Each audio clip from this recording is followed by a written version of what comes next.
Hello, my name is Constantinide and today I will be sharing with you a video about how to prepare for public speaking, and the idea came when I was walking from the station to come home and to prepare for my speech at University of Westminster. Now, I have what I call the PPS, which is preparation stage number 1, preparation stage number 2, and the final one is preparing for the speech. But let's get into P1, which is preparation number 1. Preparation number 1 has 5 important strands. It is important to have that strategy every time that you would ensure that you will deliver the perfect speech. Not perfect because we improve all the time, but near to perfect. You need to know first of all the topic. It is vital for you to know your topic, and I don't think I need to tell you that, but know your topic, and if it's an area that you're not sure, or if you think that there will be certain questions about certain recent issues, then you will need to make sure that you've read further things to ensure that you have not necessarily the answers, but in order to address those points if there are any questions. Knowing your topic. Let me give you a better example. I was speaking about how to become an international legal practitioner.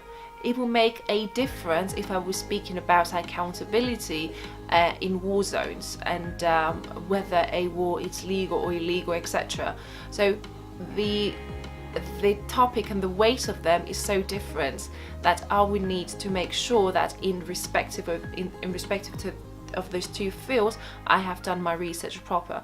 On how to become an international legal practitioner, it mainly focuses on my personal experience, but on the other hand, it's not as much about my personal experience as much about knowing what is happening, knowing your law first of all, but secondly, knowing what is happening around the world. So awareness, it is pivotal.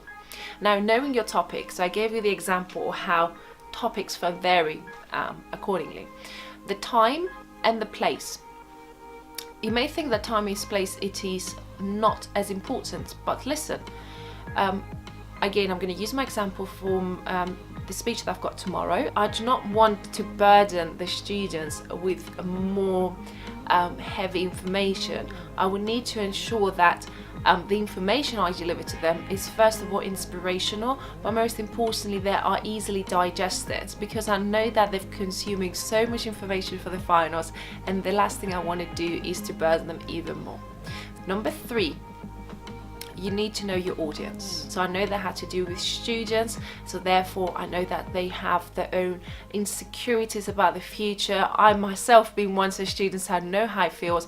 I know that there were some certain questions that I had myself, so I'll make sure to address those questions and provide not necessarily answers, but provide points that they can assist them in the research and discovering what they want to do with their future. Number 4, it has to do with the length of your speech, because you need to make sure that you have enough content to cover that time, and perhaps you want to know a bit more about the structure of your speech, such as if it's going to be a Q&A session, if it's going to be a panel discussion, so you prepare PowerPoint slides. Is always an easy way to have your bullet points, and I know that most premises, they do offer the facility of you uploading your PowerPoint slides. So, but if you have anything more technical, like for example, I've tried once to use Prezi, and I discovered once I went there that the system couldn't support Prezi itself, so it was a complete mess. So always make sure that you double check that they have everything in place. And the final point with preparation number 1, it has to do to have your actual speech with you. I know that there are people out there that they can improvise on the stage itself, but I feel that most of us, and let me know if you agree with me, I'm not sure, I tried I think once or twice to improvise, and I did not enjoy it. It's because there is a lot of pauses and sometimes you're not quite sure what's next to be said. But if you have something written down, whether it is PowerPoint slides or your script, then it runs smoothly, and it is a matter of practice for you to make it deliverable and make it sound in your natural tone. So if I would have a script now here, which I've got my points, I do not necessarily mean that I'm reading out of them, but if I practice it, then I could actually look at my audience, engage with my audience, but at least I know I can always have this safety net of referring back to my notes and knowing what's going to be said next. And also you would want to know whether there will be media there, or perhaps you would want to share it live with your social media, so that's another way to enlarge your publicity and raise awareness about your profile. Preparation number 2 has to do with the actual day. Arrive on time, and I would strongly suggest for you to be there before the time, half an hour before. And secondly, you should put an effort as to your presentation. You want to make a very good impression to your audience, so you will put an effort to look nice and presentable, and you will do your best to do so. So those are preparation number 2, but on the actual day. Now let's get into the speech, which is the final part. Speech, I always start with three stages. The first one is the introduction, so I will be introducing myself. If someone hasn't done that already for me, I will let know who I am and why I'm somehow eligible to be speaking before them, so they know that I am perhaps qualified to be speaking about a particular topic, or if there is in relation to my personal experience, then I will let know my audience that I will be speaking about the particular issue because I do have that kind of experience. So first of all, I will be introducing myself, and then I will let my audience know as to what I will be speaking about, and that has to do with points. If it's 2 points, 3 points, or 5 points, I will let know my audience that I will be speaking about those 5 points. Sometimes if you do have a workshop or a seminar that it is a bit more informal, then you will adapt it accordingly, so you can skip out the introduction and you can improvise on it. You got your points. On those points that you briefly mentioned in your introduction, you need to make sure that you elaborate on them once which is your main part, and it makes sense. And then finally you will have your conclusion remarks.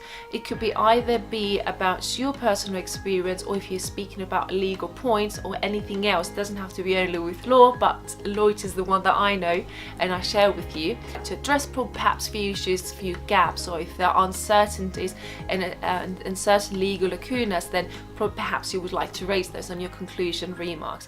What I always like to do with my speeches is to give them a twist. And normally the twists are inspired by my daily life. Or at University of Westminster, I will be speaking about how to become an international legal practitioner. I shared some time ago here on my channel my very first skydiving session, which I will link down on my comment section below. Pursuing a career in international law, it could somehow be identify those feelings that you have a skydive, when you have a skydive. And what I mean by that is, when you fall, when you jump from that plane, you may be feeling that you're falling from the first instance, but after some time you are indeed feeling that you are flying. And it is the case when you're pursuing an international legal career. At the beginning, everything is so chaotic, but after some time, you start realizing that you're not only falling, but you are flying. So I'm giving an example of how the twist I decided to give to my speech to make it a bit more interesting. If you like this video, comment down below, like and share it. And if you have any tips about how to improve on public speaking, if you have any tips yourself, please let me know, because it is definitely an area that I'm looking to become better. Have a lovely day. Bye.